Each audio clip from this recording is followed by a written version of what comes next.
ফজরের 2 রাকাত সুন্নতের পরে 100 বার দোয়াটি পড়ুন, দুনিয়া আপনার কাছে নত হবে, আপনি ধনী হয়ে যাবেন ইনশাআল্লাহ। নবীজি সাল্লাল্লাহু আলাইহি সাল্লাম সেই সাহাবীকে বললেন, তুমি কি ফেরেশতাদের দোয়া ও আল্লাহ তাআলার সৃষ্টিজীবের সকল সৃষ্টিজীবের তাসবিহ তুমি পড়ো না?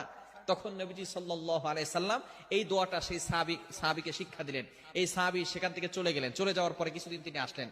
আসার পরে বললেন, ইয়া রাসূলুল্লাহ, ইয়া হাবিবাল্লাহ, আপনি আমাকে যে দোয়াটা শিক্ষা দিয়েছিলেন এই দোয়াটার আমল আমি করেছি। এই আমল করার ফলে আল্লাহ পাক রব্বুল আলামিন আমাকে এত পরিমাণ সম্পদ দিয়েছেন, এই সম্পদ রাখার জায়গা এখন আর আমার কাছে নাই।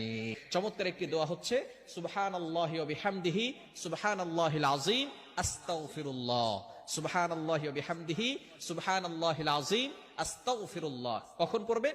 সুবহে সাদিকের সময়। এই সময়টা হচ্ছে 2 রাকাত নামাজ, অর্থাৎ ফজরের 4 রাকাত নামাজ, 2 রাকাত সুন্নত, 2 রাকাত ফরজ। 2 রাকাত সুন্নতের পরে